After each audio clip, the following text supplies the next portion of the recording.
आज भी कार्तिक घर के बाहर खड़ा उस खिड़की को देख रहा है जहां उनका आखिरी किस हुआ था। लेकिन माया के चेहरे पर वो मुस्कान नहीं थी। उसी मुस्कुराहट को वापस लाने के लिए उसने धरती पर लौटने का फैसला किया। उसने व्योम जगत में जहां लाखों लोग उसकी पूजा करते थे, उसे बहुत मानते थे, वहां अपने कैप्टन के पद को बिना सोचे समझे त्याग दिया, सिर्फ इस दुनिया में वापस आकर अपने दिल में बसी उस अप्सरा, अपनी बीवी माया को देखने के लिए, उसकी जिंदगी में वापस बाहर लाने के लिए।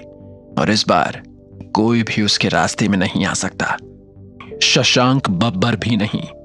इस बार वो सब कुछ छीनने जा रहा था जो उसका था, और उन सभी को सजा देना है जिन्होंने उसके साथ गलत किया था। और इसी सोच के साथ उसने देखा कि कमरे की लाइट वापस बंद हो गई। कार्तिक समझ गया कि यह माया नहीं हो सकती, क्योंकि वो तो देर रात तक किताबें पढ़ती रहती थी लाइट्स ऑन करके।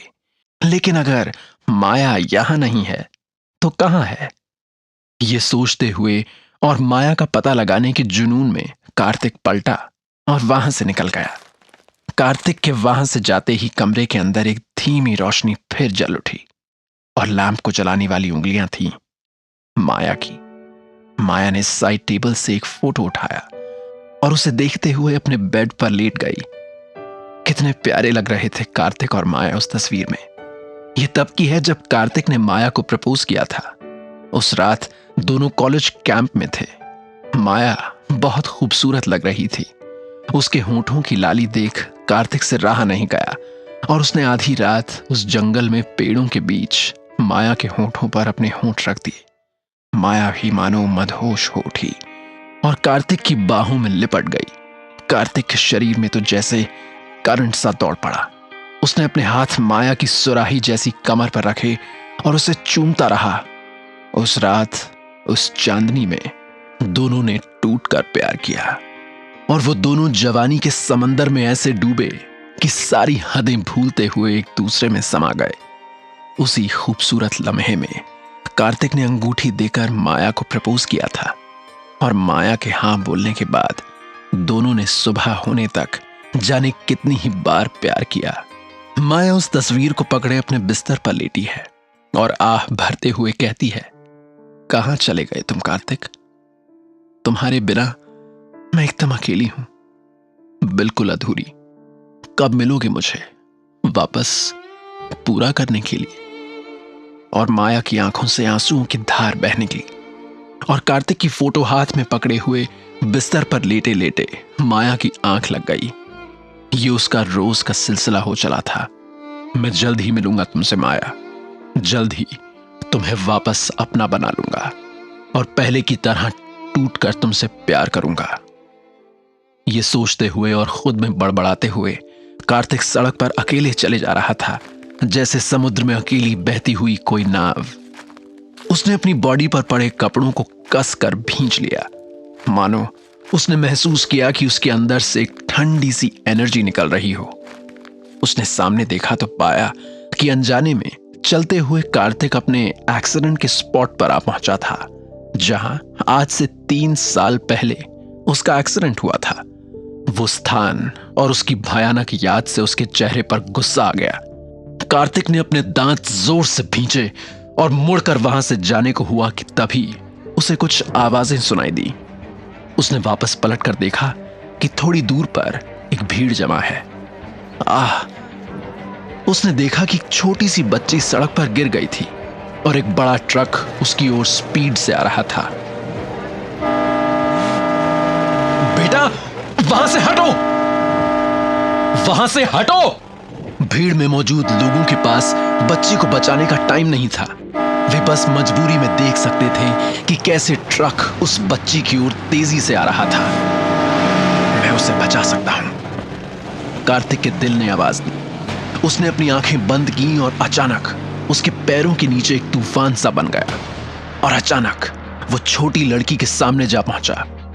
यह ऐसा था जैसे उसने वहां टेलीपोर्ट किया हो। उसने मुड़कर उस छोटी लड़की को उठाया और एक सेफ जगह की ओर फेंक दिया। यह देखकर कि छोटी लड़की सेफ और हेल्थी थी, कार्तिक के पीले चेहरे पर एक मुस्कान दिखाई दी।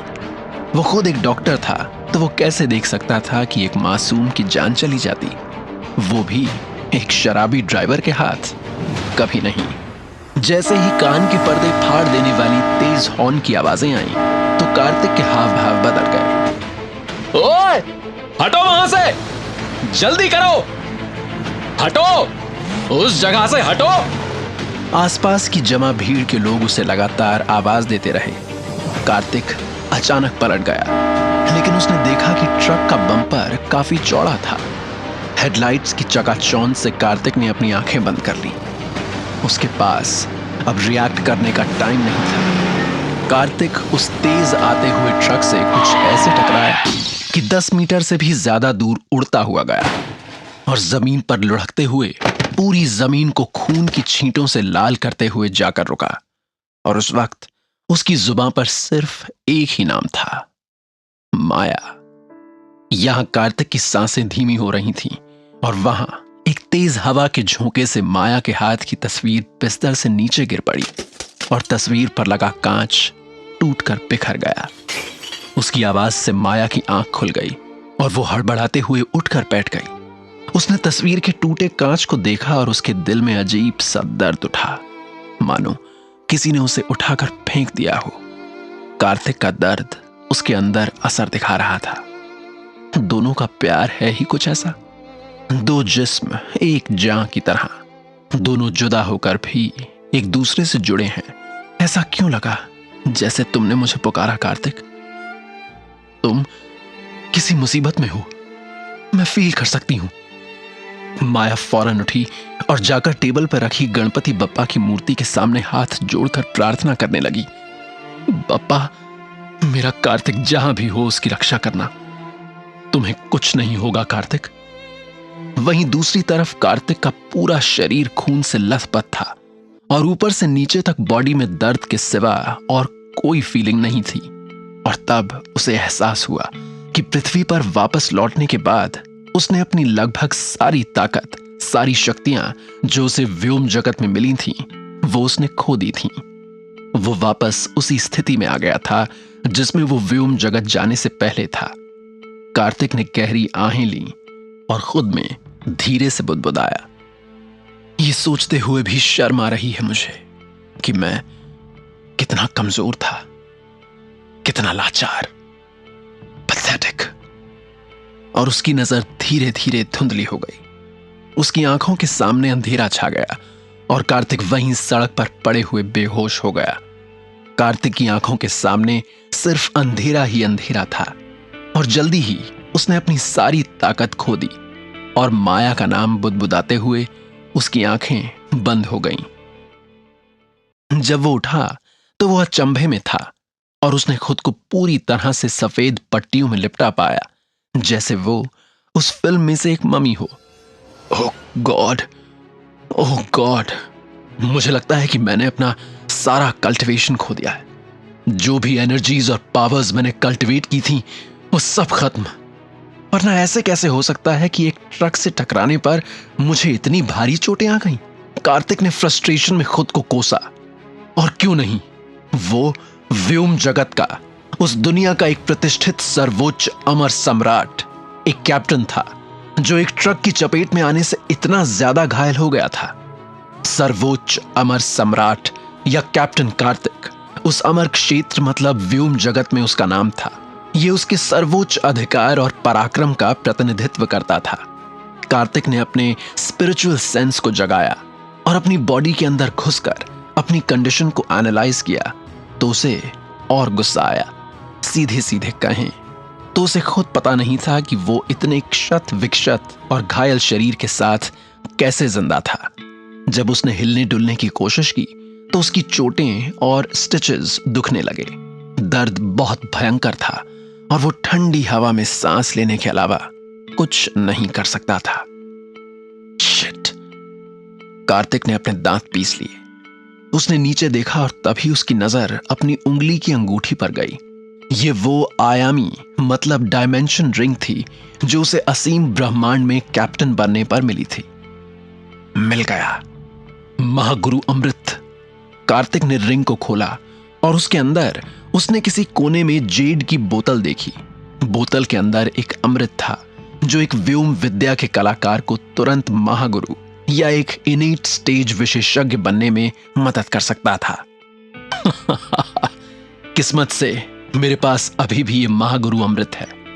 कार्तिक ने अपनी साधना और शक्तियों को खोने के एहसास को दूर हटाया। इस अमृत की मदद से वो तुरंत पृथ्वी पर एक घातक शक्ति बन जाएगा, सुप्रीम पावर। हाँ, लेकिन यहां पृथ्वी पर एनर्जी कल्टीवेशन अमर क्षेत्र के व्योम जगत से अलग थी। पृथ्वी पर इसे 4 स्टेजेस में बांटा गया था: बाहरी शक्ति, आंतरिक शक्ति, परिवर्तन और जन्मजात मतलब इनेट स्टेज। यहां अर्थ पर जन्मजात यानी इनेट स्टेज के गुरु को व्योम या स्पेस आर्ट का कैप्टन माना जाता था। वे एक ऊंचे पद पर आसीन थे और सम्मानित थे। खास बात यह है कि आम लोगों को उनके अस्तित्व के बारे में पता भी नहीं था। केवल शक्तिशाली प्राचीन फैमिलीज ही उनके बारे में जानती थीं, जैसे कार्तिक की पत्नी माया का परिवार, जायसवाल परिवार। वैसे माया की फैमिली पुणे शहर में इतनी बड़ी नहीं थी, फिर भी वो लोग फेमस थे। सबसे बड़ी बात, जायसवाल परिवार एक स्पेस या व्योम आर्ट परिवार था। इसलिए एक अनाथ होने के साथ साथ कार्तिक एक स्पेस आर्ट वाले परिवार में सिर्फ एक कमजोर नश्वर बनकर रह गया था। इंटरेस्टिंग बात यह भी है कि उसकी पत्नी माया के ज्यादातर टूर्स पर रहने का कारण सिर्फ बिजनेस नहीं था। हकीकत यह थी कि माया को उसकी फैमिली में स्पेस वर्ल्ड से संबंधित मिशनों को पूरा करने का भी काम सौंपा गया था। इनेट स्टेज व्योम जगत में केवल शुरुआत है। जैसा कि मैंने सोचा था, यह पृथ्वी अभी भी बहुत कमजोर है। कार्तिक अपने आप में बड़बड़ाया। पृथ्वी का स्पेस आर्ट का स्तर उसके लिए कुछ भी नहीं था। व्योम जगत में वो कंप्लीट रूलर था, वहां का राजा, कैप्टन कार्तिक। एक इनेट स्टेज स्पेस आर्टिस्ट उसके आगे कुछ भी नहीं था। उसका एक वार पूरी आकाश गंगा को नष्ट कर सकता था।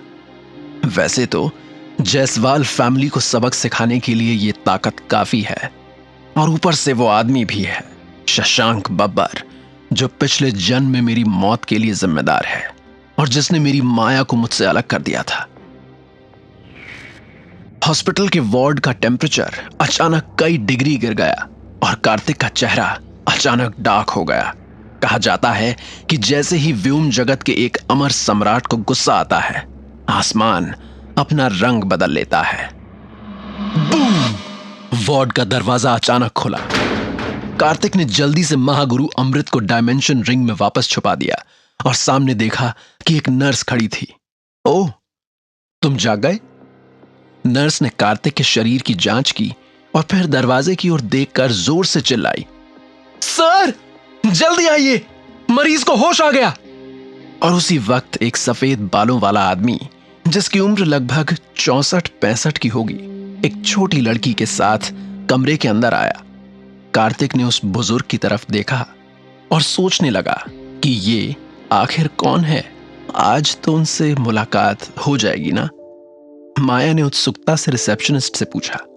यह पहली बार नहीं है जब माया बिना अपने घर वालों को बताए सबसे छुप छुपाकर इस बिल्डिंग में आई है, लेकिन इतनी बार यहां आने के बाद भी वो उस इंसान से नहीं मिल पाई जिससे मिलना उसके लिए बहुत जरूरी था और जो कार्तिक के वापस मिलने की आखिरी उम्मीद था। रिसेप्शनिस्ट ने फोन का रिसीवर नीचे रखा और माया की तरफ देखते हुए सॉरी के अंदाज में कहा, सर आज बाहर गए हैं, आप प्लीज सैटरडे को आ जाइए। माया के चेहरे पर उदासी छा गई और वो अपने आप में बुदबुदाई, क्यों मुझसे मिलना अवॉइड कर रहे हैं आप समझते क्यों नहीं कि मेरा आपसे मिलना बहुत जरूरी है, मिस्टर हेमंत माथुर। कार्तिक सोच ही रहा था कि उस बुजुर्ग ने कार्तिक को गंभीरता से देखते हुए कहा, तुमने जो किया उसका भुगतान तुम्हें भुगतना ही होगा और वो भुगतान मैं तुम्हें दूंगा। ये हेमंत माथुर तुम्हें सबक सिखाएगा। कौन है ये हेमंत माथुर और क्या संबंध है इसका कार्तिक और माया के साथ?